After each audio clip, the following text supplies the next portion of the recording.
panel member. Deputy Karen Wilson, Vice Chair. And we'll let you introduce your panel. So, Deputy Carolyn Labey, Minister for International Development and Chair for Jersey Overseas Aid. Edward Lewis, Executive Director of Jersey Overseas Aid. And Harriet Hall, Monitoring and Impact Officer at JOA. Thank you. Welcome.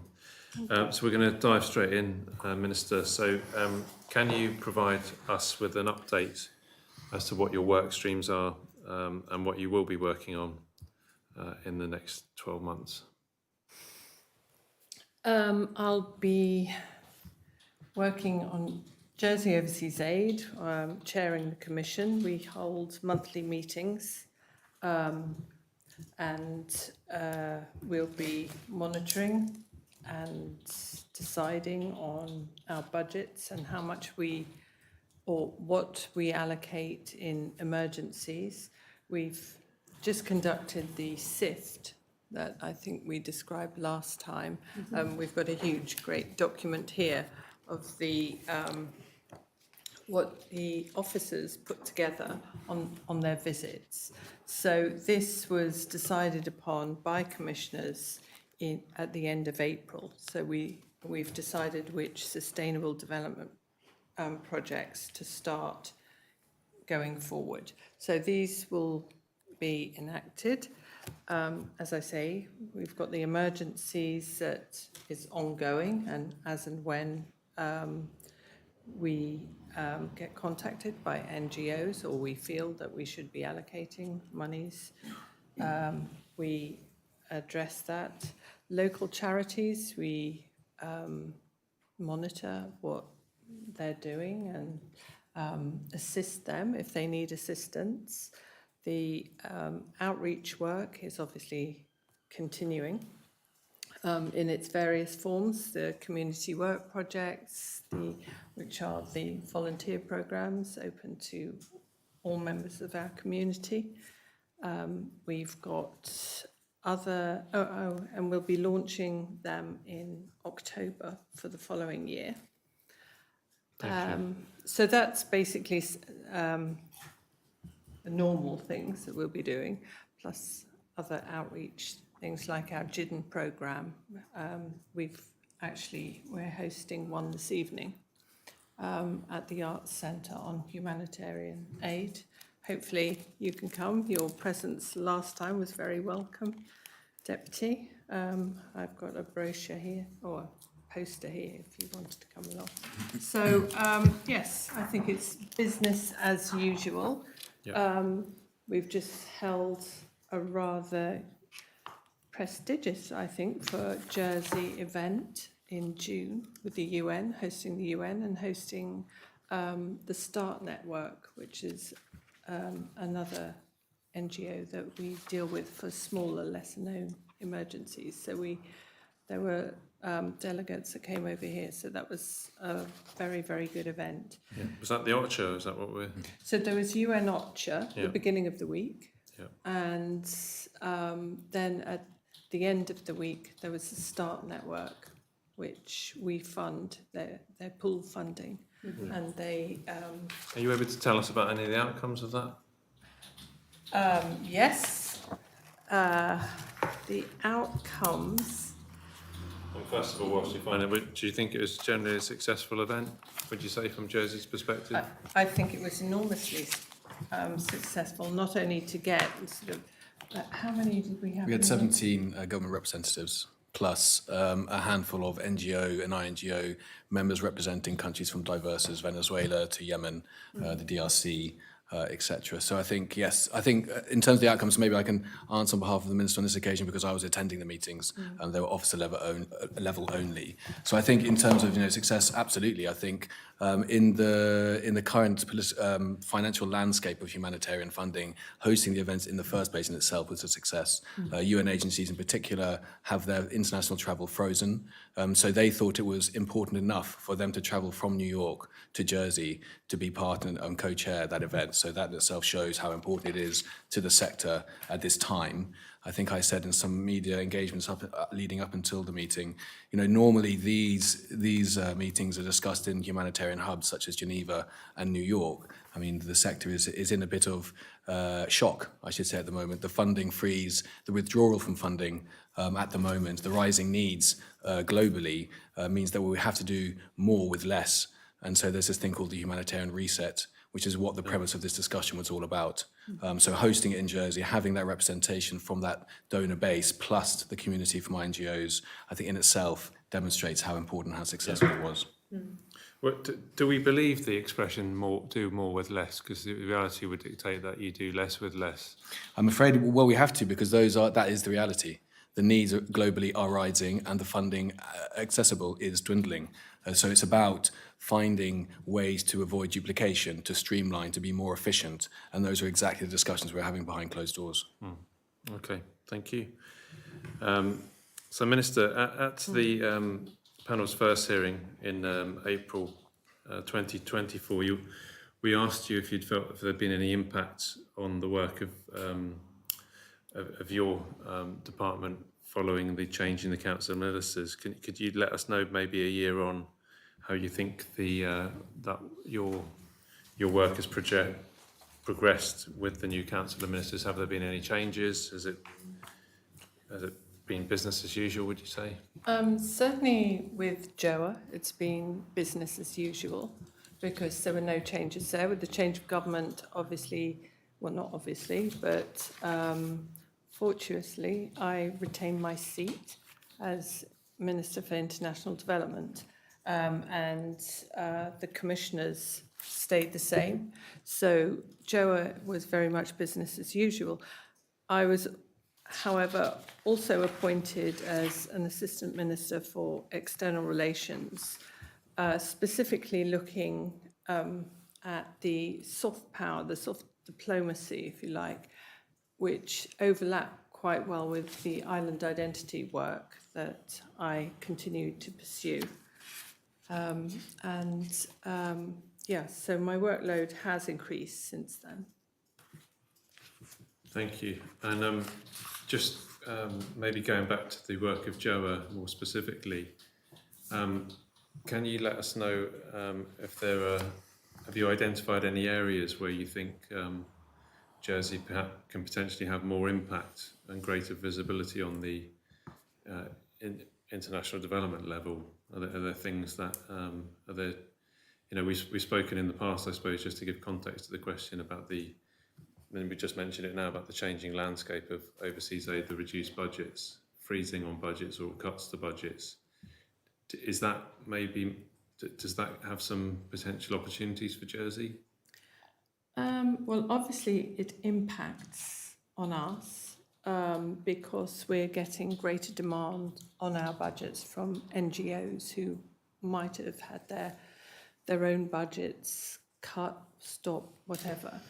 I feel personally, because we have got the 3 themes that we pursue in dairy for development, financial inclusion, conservation, livelihoods, I feel that Jersey presents itself really well and can add value to our projects. And they're themes that resonate in Jersey, with the Jersey cow, with Durrell, and the wealth of knowledge we have in the finance sector. So I'm not entirely sure how. There's always more we can do. There's more educational work we can do. However, we've got a limited number of staff. We've touched 800 pupils, I think. We've spoken to them in schools with our outreach. But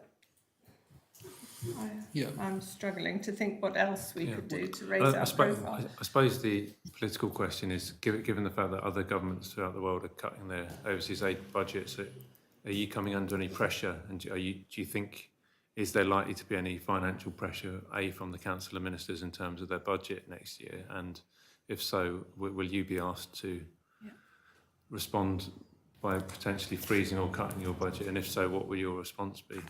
Yeah, indeed, I am coming under pressure for my own budget, as we all are, with the cost of living issues and, demands on our health and education services, it's inevitable. Every single budget is being looked at. We have reached the 0.3% of GDP. We reached that this year, which was our goal. And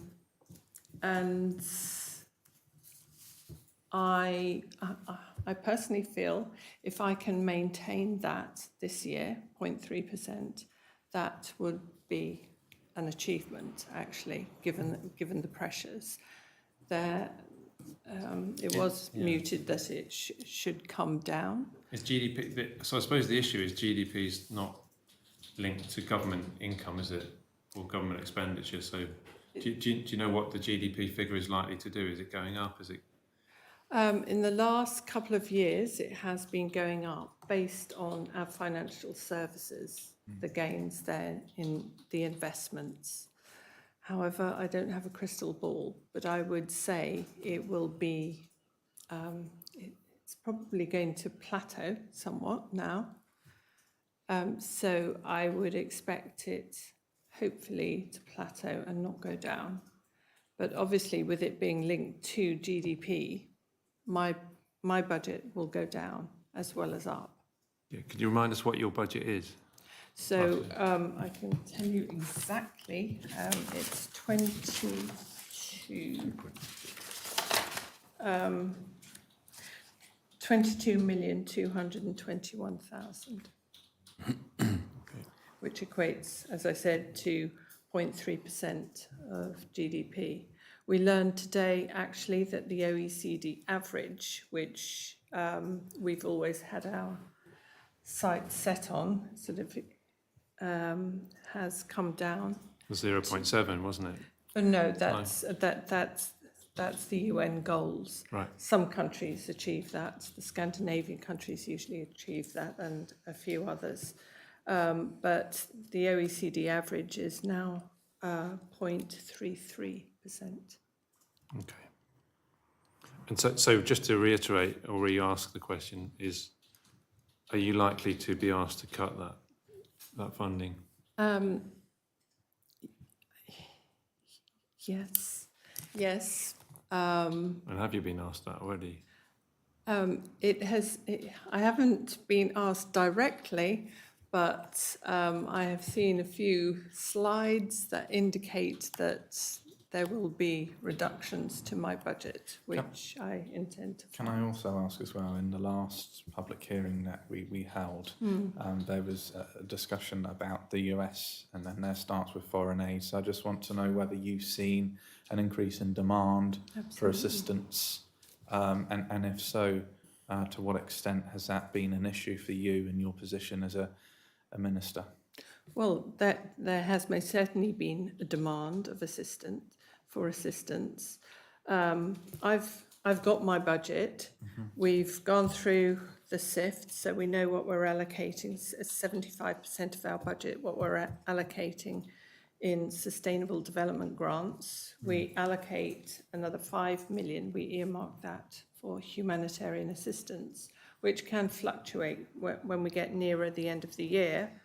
We'll look at it again, but certainly US humanitarian agencies have been contacting us just to see if there's a small amount that we could give, which would sort of bridge them to the end of their project. And I think the majority of international NGOs that we support are registered in the UK or Europe and receive the majority of their funding from the EU, the UK, etc. So we do have a couple of organisations that do have large segments supported by USAID, and they have come under increasing pressure to streamline, to reduce their staffing costs, etc. I would say that the biggest impact we've seen are probably in the UN agencies, because they've had to, as a direct result of USAID funding cuts, shrink their operations by 20%. So that limits their operational capacity. So obviously the organisations that we support through the UN have been hindered. And I think it's worth pointing out that it's the small organisations that have felt these cuts the most. It's the small NGOs, grassroots level organisations that are the sub-grantees of the bigger ones that, almost overnight had the light switched off don't have any safety nets necessarily, and cease to stop, which obviously impacts the ability to reach beneficiaries. I feel Harriet wants Yeah, Sorry, just an addition really, and I think it's kind of linked to your question from earlier about our international reputation too. So obviously with our Pool Fund Working Group co-chairship, we, as an island and as an aid agency, our kind of reputation grew and had a wider understanding across the sector. And as we are a small donor, we operate from a list of close partners. So what that means is we're not overwhelmed with applications for either development grants or humanitarian grants. And we review that, we receive applications to join this list on an annual basis, and it's presented to the board for their kind of sign off on an annual basis. And what we found this year is that there's definitely been a spike in inquiries from organisations ranging from large UN agencies to much smaller kind of organisations expressing interest to how to become a partner of JOA. So I think that is in part down to the fact that budgets are tighter across the kind of world, but also in terms of our reputation as well as being a decent donor too. Can I also ask, Minister, in terms of the number of organisations that have come forward to you, how many cases have you, say, declined compared to how many cases have you accepted that you are willing to grant assistance? I'll let one of the officers answer that, because we, as a commissioner, I would only see those that the officers are recomming that we fund. Yeah. So in terms of the bridging figure. grants that the Deputy Labey was talking about, in terms of giving a small amount for them to see through until perhaps other donors come on, we haven't given any bridging grants to any organisations. Okay. Thank you. I'm just going to pass over to Deputy Wilson. Okay, Minister, in other jurisdictions, policy on migration and even energy fall under the remit of the Minister for International Development. Are there any areas of policies that you feel will be best suited to fall under the responsibility for the Minister for International Development in Jersey? And if so, would you provide some examples?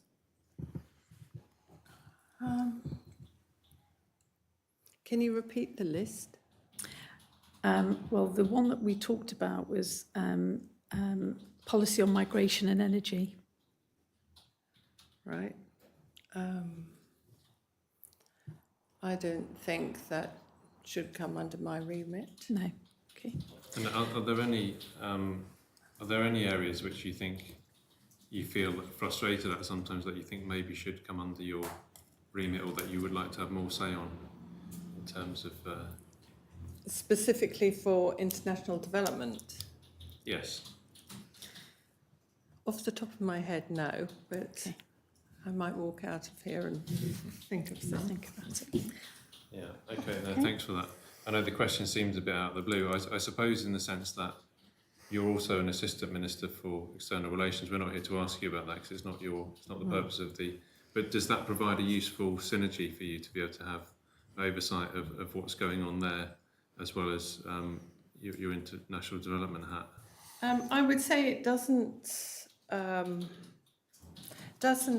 do much for international development. However, the two portfolios are outward facing, so for that it can be quite useful. And external relations have a lot of contacts, notably in London. So if I want to go and speak to a minister, an MP, someone like Sarah Champion, who was over last week, they can facilitate that much better. We have a very good relationship with the Foreign Office, so we sometimes help one another set up meetings and that sort of thing. Because the portfolio is about both outward facing, I think that is the synergy. And obviously using the Island Identity Project, that enhances the external relations remit that I have. Yeah. No. Thank you. I was going to ask, I suppose, and it relates to this question as well that Deputy Wilson asked. In terms of the UN development goals, is there a sense in which your focus is very much on helping countries overseas, but is there a sense in which the UN development goals would also be applied to Jersey, and that you would compare notes to benchmark, if you like, to make sure that actually they're being applied at different levels locally through the Council of Ministers' wider work? I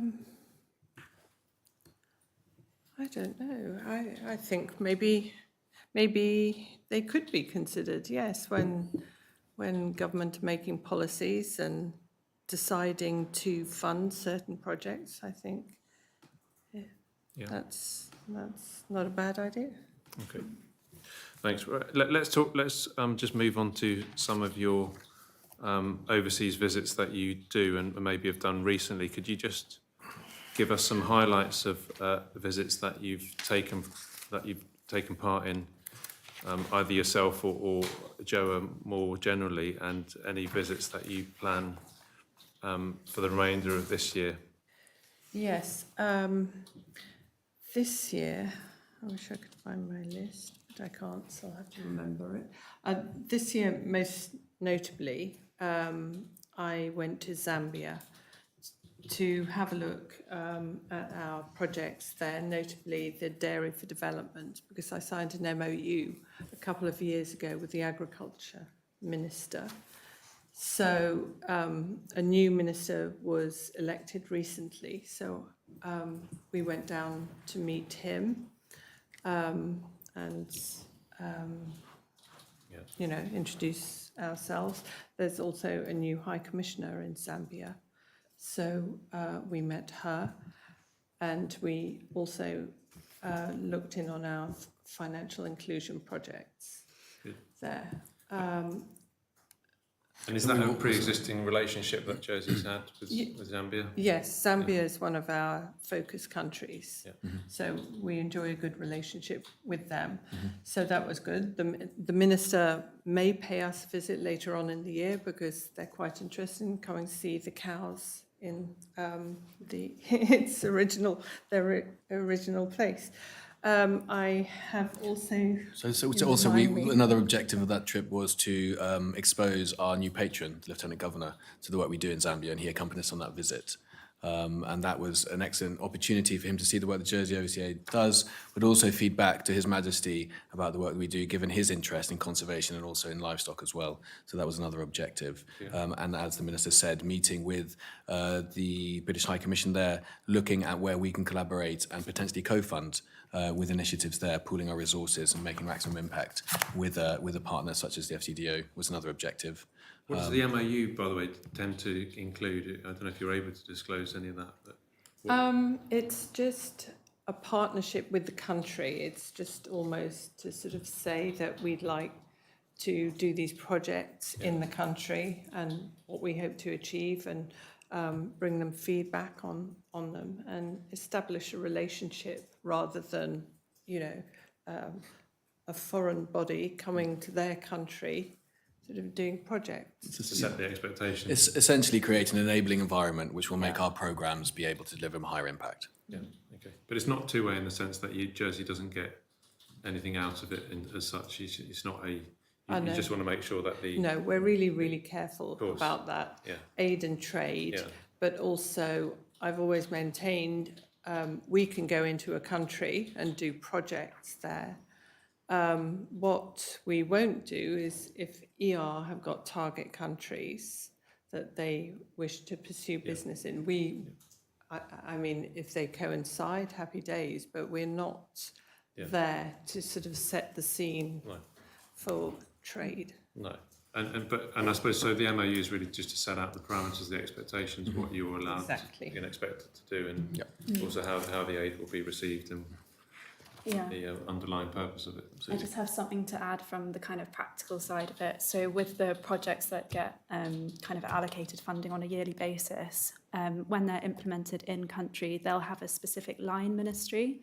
So the organisations that we work with will have to both report to us as a donor, but also report to the line ministry.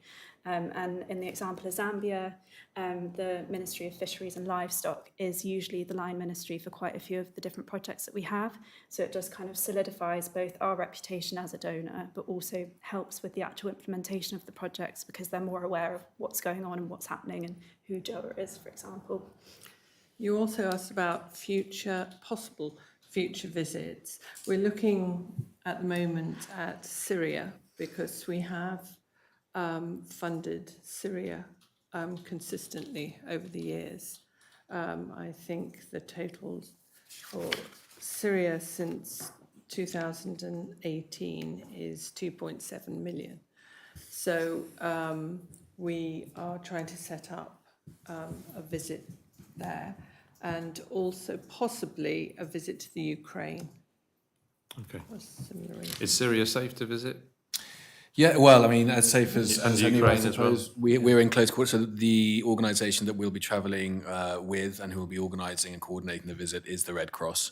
Obviously, their widespread, reach, their reputation, and the international esteem in which they're regarded will elevate that, security level. But they will be the custodians of ourselves when we travel. They'll be arranging the access points.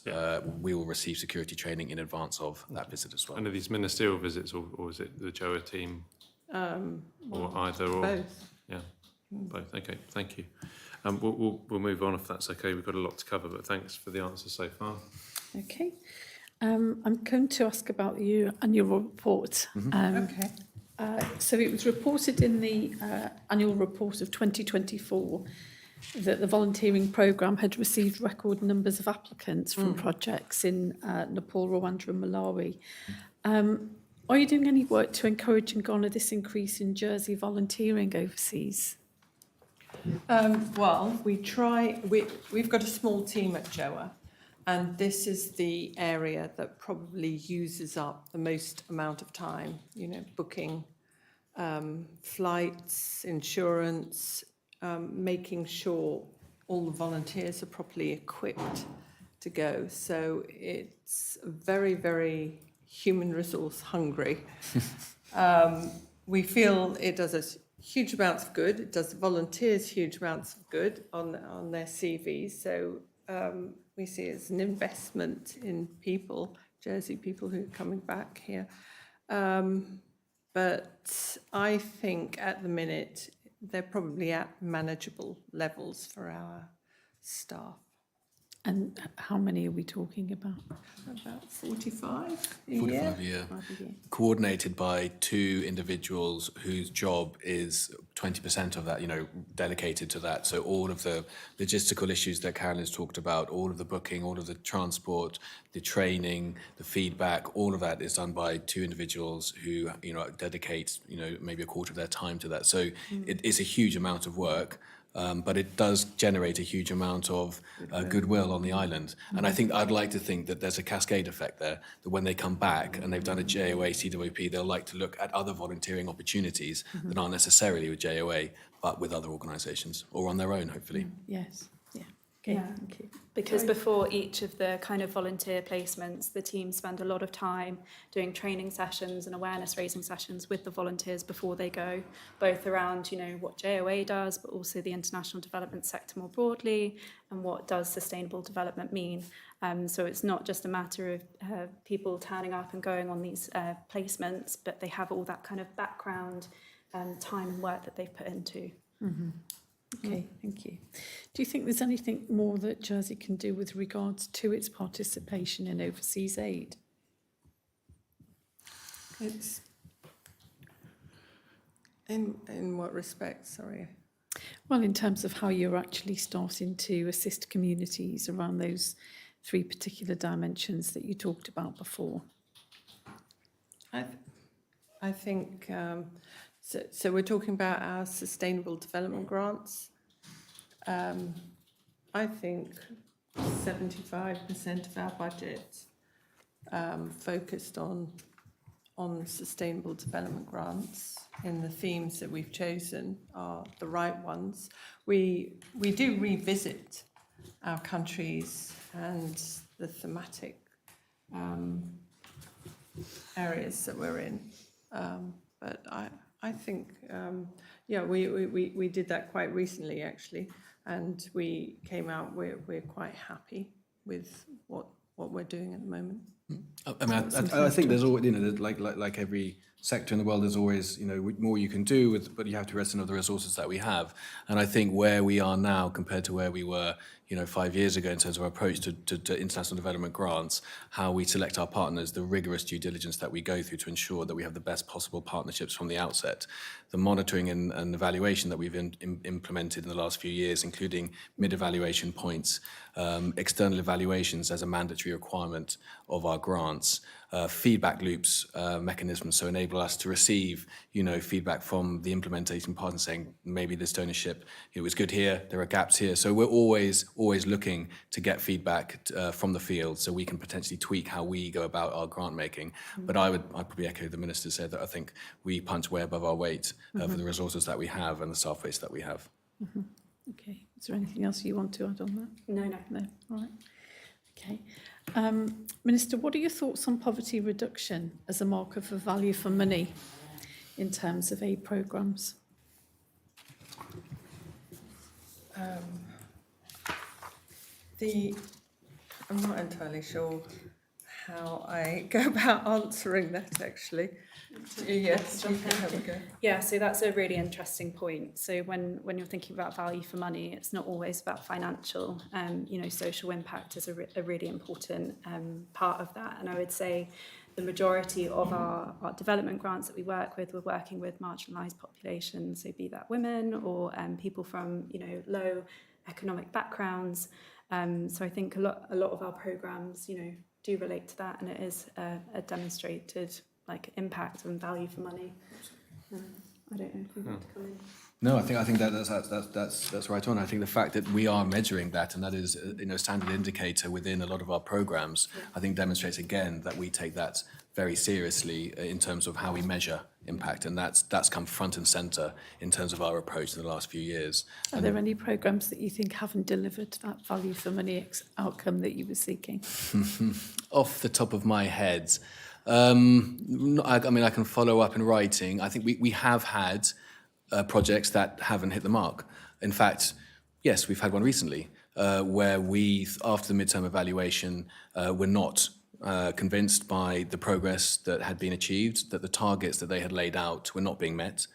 We imposed a level of scrutiny on top of them. So usually we have a 6-monthly cycle of reports. We increased that number. We increased our engagement to get communication with and more, information back. And after, a bit of back and forth, and we took the decision that this was no longer a value for money grant. So we terminated it. And we have received, I think, just over, not quite 50% back from the organisation. The activities have been completed, not completed, they've been terminated.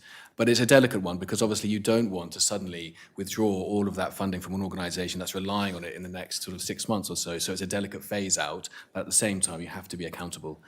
So I think we've engaged and managed that grant as carefully and as responsibly as we can. But we do go to organisations that aren't meeting the standards, and we do get the money back. And can I just ask you very quickly, Ed, what would you do with that return? Do you reinvest it in new projects or? Yes. So ordinarily, the default would be it would go into our humanitarian allocation. Not always, but that's the sort of first two, and then we'll see where there are other opportunities.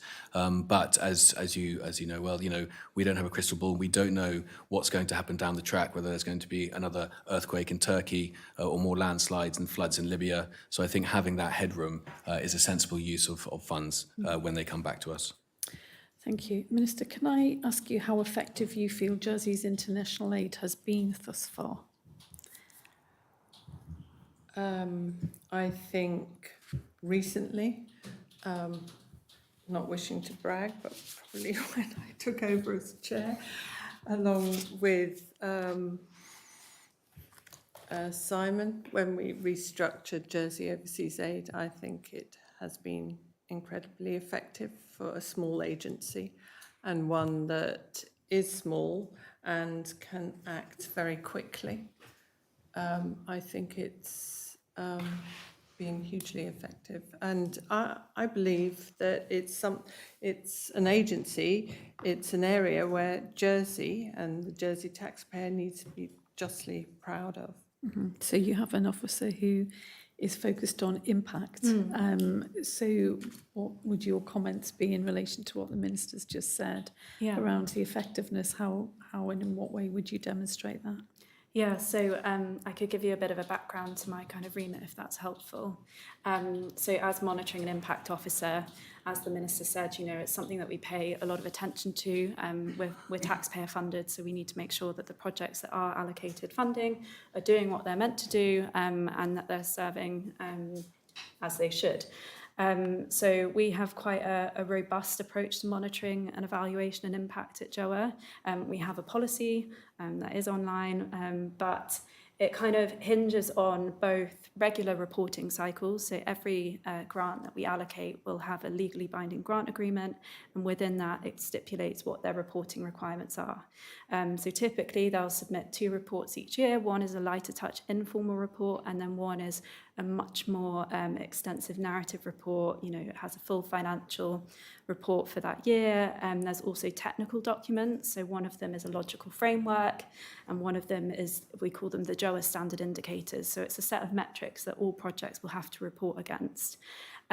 So together with the other kind of programme officers, we're each responsible for reviewing those reports. And then we also have added layers. So there's the midpoint monitoring visits. So as a donor, we kind of reserve the right to visit projects halfway through their implementation.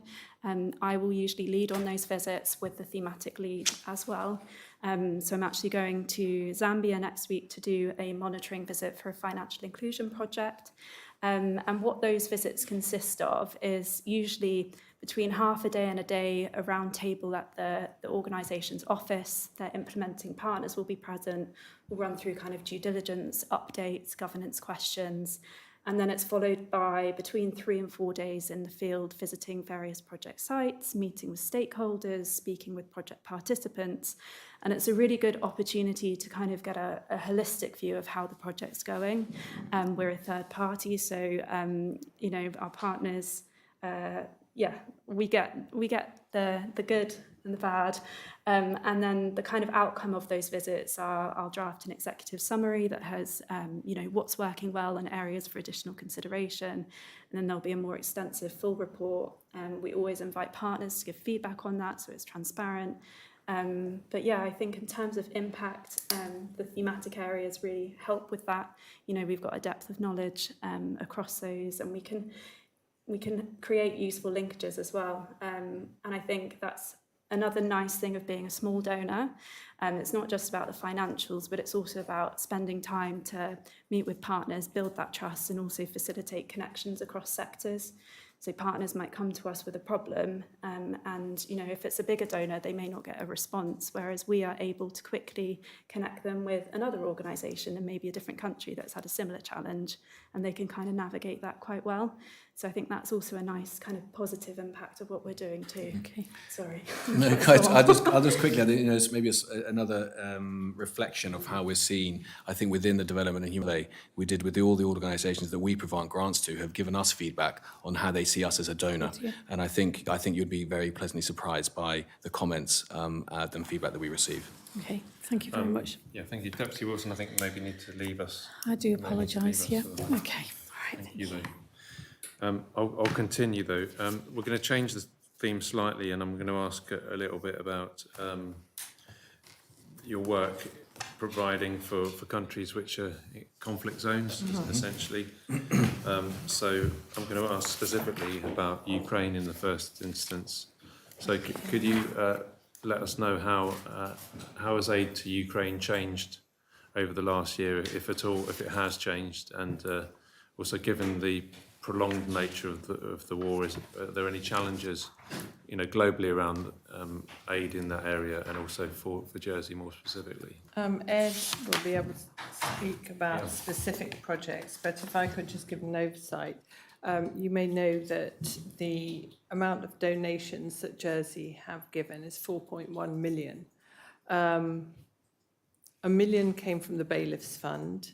1.4 million came from public donations, and 1.7 million has come from Jersey Overseas Aid in various projects.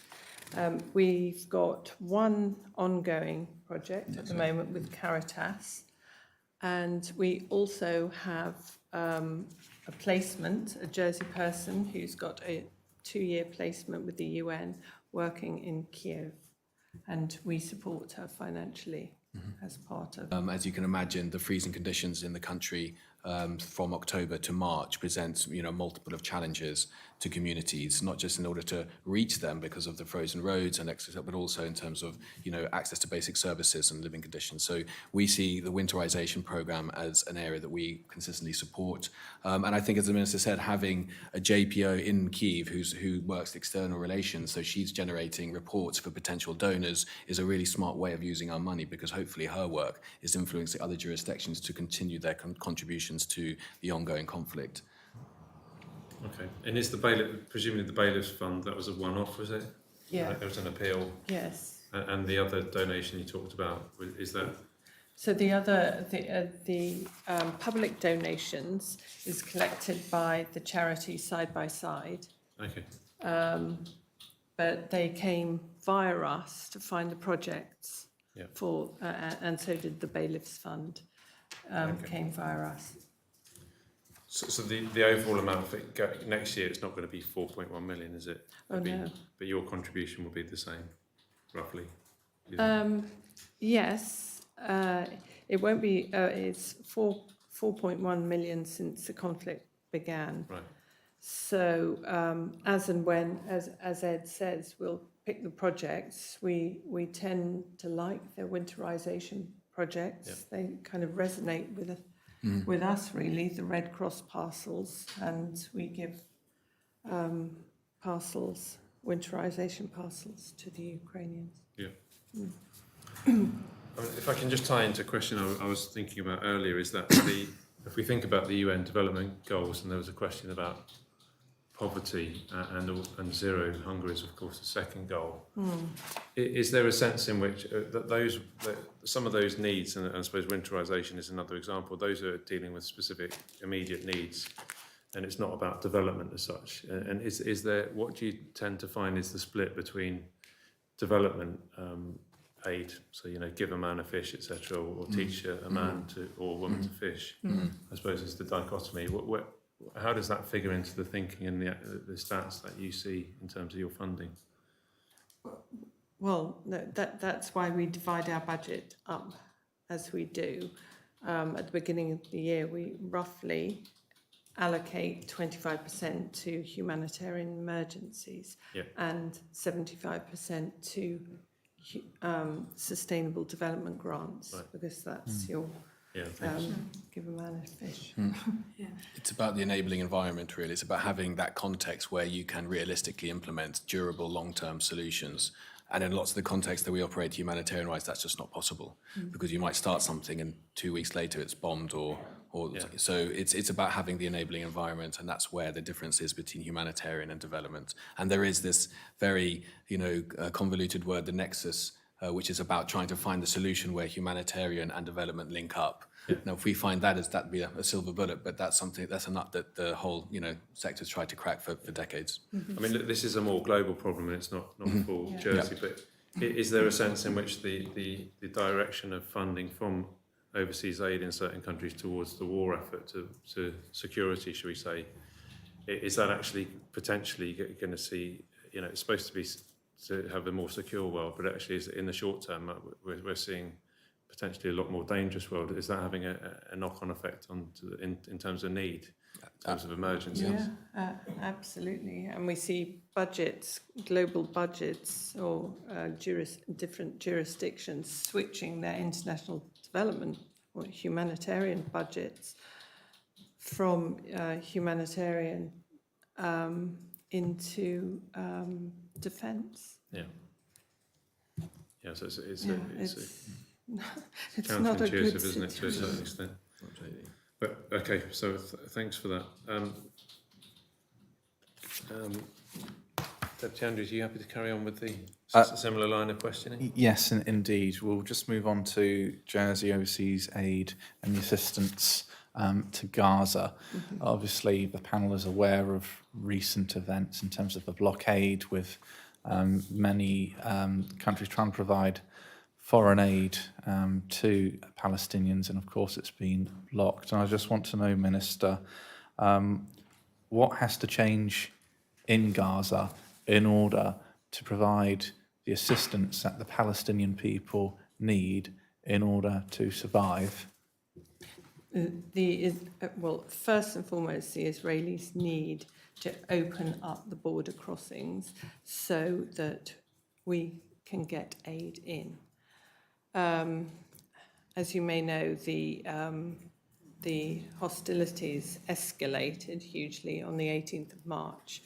Our aid before then had all got in. Our last aid donation to Gaza was in February, and that all got in. However, from March the 18th, as I say, the hostilities escalated, and we've been monitoring the situation really closely, waiting for an opportunity to get aid in. It looked slightly more encouraging, shall I say, because before the 18th of June, I think there was a 23% of the humanitarian aid getting in.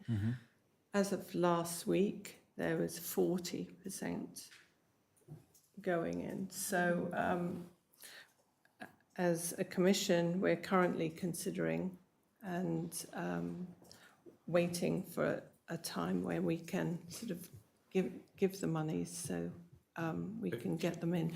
We might use some of our agencies that are there on the ground now in order to give them the money, so as soon as there's an opportunity that they can deploy those monies.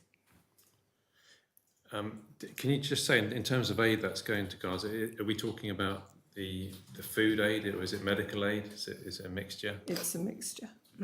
It's multi-sectorial. Yeah. So sorry if this question is slightly political, but in the sense that what we're seeing in Gaza, I think, is very much a situation where, from what I can see, is that you've got some egregious actions being taken by the Israeli government, defence force, just firing on people as they're waiting to get food, including children. We've seen the images on the news. Is there a sense in which you think enough? I mean, are there conversations that other Jersey ministers can have with international counterparts to say, look, this kind of stuff needs to stop, because actually it's like filling sorry to use the expression, it's like filling a bucket with a hole in terms of the humanitarian impact, is that Well, yes, but I mean, if it keeps people alive for another month to get the aid in, that's sort of I guess what I'm saying is that it would be better not to have to get the aid in if actually, the international community were applying pressure for Israel to stop killing civilians. Well, I think they are, but I personally have written to the Foreign Office, me and the Minister for External Relations signed a joint letter when we were discussing this last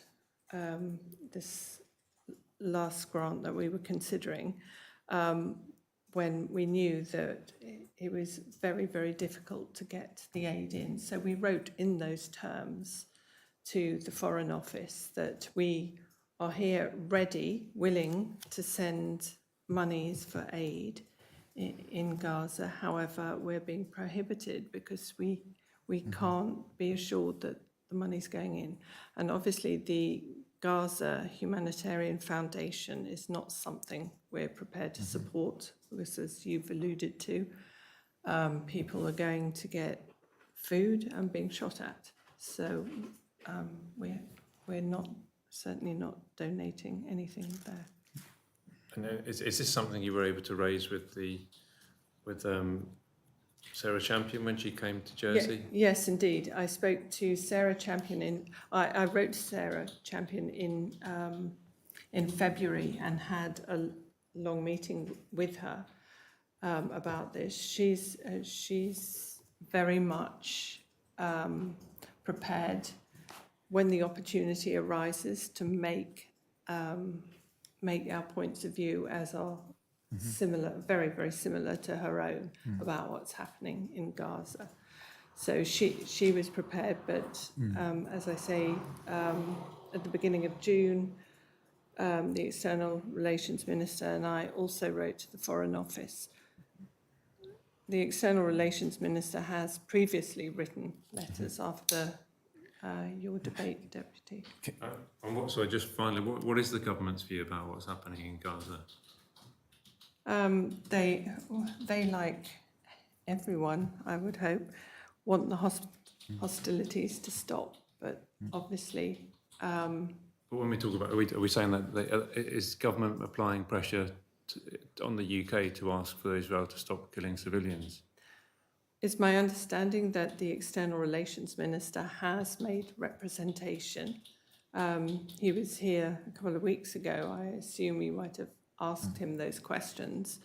And I think that his most recent letter was the one that he co-signed with me. Okay. Minister, as you're probably aware, the co-op made the decision Yes.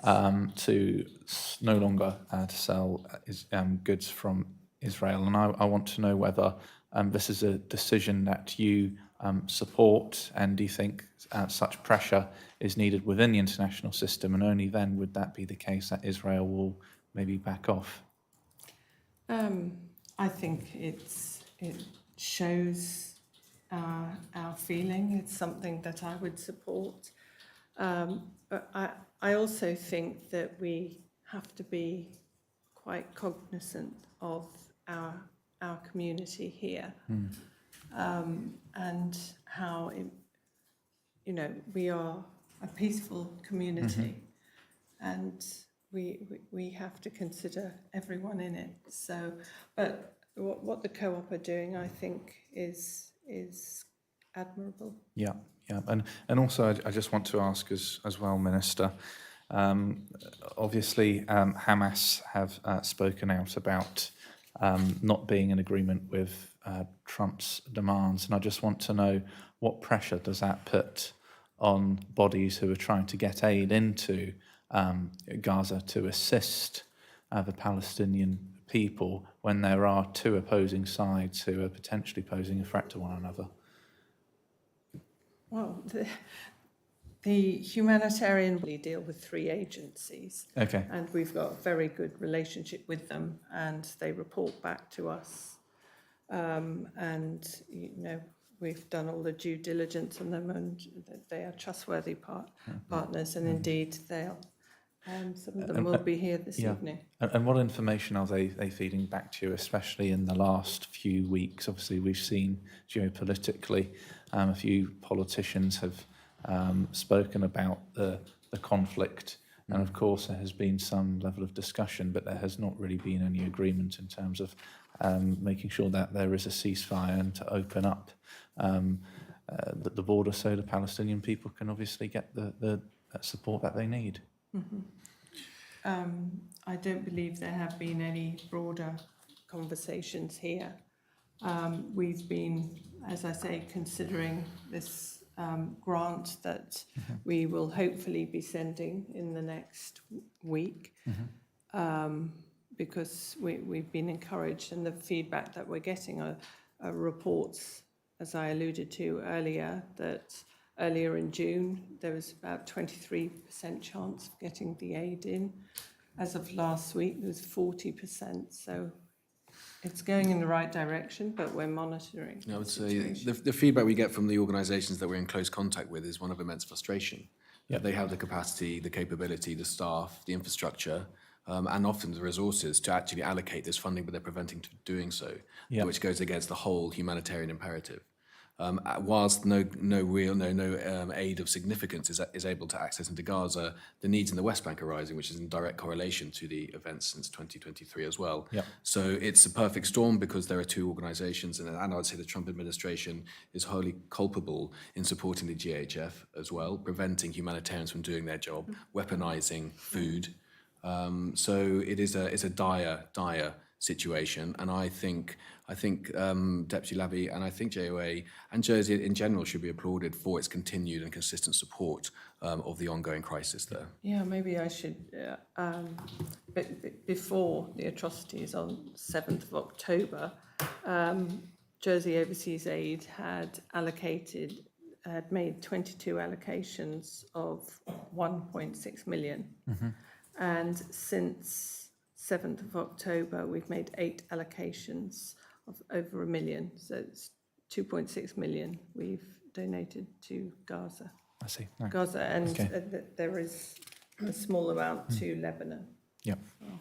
Minister, I think about 140, 50 countries recognise the state of Palestine. Do you think it's time that Jersey's government perhaps took a step to recognise Palestine?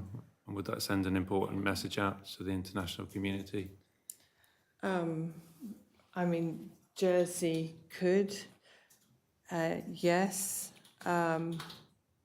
but what impact it would have, especially when constitutionally our foreign policy is dealt with by the UK.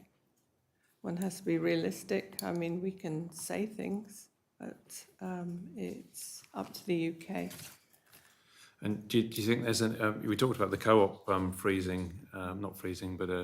adding to the list of boycotts for the countries, so they will now boycott certain products from Israel. Mm-hmm. Do you think Jersey's government should consider maybe financial sanctions against certain Israeli investors? Maybe if Israeli government has any assets in Jersey, like we've done for Russia, should with your other hat, would you speak to the Minister for External Relations perhaps about whether there's anything that could be done around that?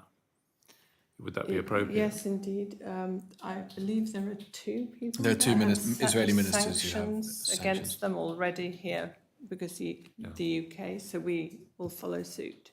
But there's, of course, but we know Benjamin Netanyahu's got an arrest warrant out against him, which seems to be singularly forgotten, I think, by the international community in the West. But would that be something that could be considered about actually wider Israeli investments that government may have in Jersey? Because we don't even know if those 2 individuals have it's going to be relevant. This is not my field. I don't know what Jersey would have to do independent of the UK to make these sanctions. I think I'm looking at the bigger picture really about how we do it whatever we can in a small way to try and bring around the end to the conflict, so that less aid is needed ultimately, which should be a benefit to JOA. Well, yes. Unfortunately, there's always need for our budget. In an ideal world, we wouldn't have to give any of it out. But I mean, these are all areas that, yes, we can make a stance, but I'm not sure about the mechanics, as I said. What would be needed to sort of bring in sanctions independently of the UK? Okay. Deputy Andrews, I think I'm sorry that we've run over slightly. It's okay. I think we'll leave questioning there. I think we've covered by and large everything we wanted to ask you. But have you got any additional points for us? I'll leave our posters there for this you. evening's humanitarian relief talk with some of our partners that we're working with in Gaza. So that should be really interesting. It'd be good if you could come. Thank you. Thank you very much. We'll just finish the recording.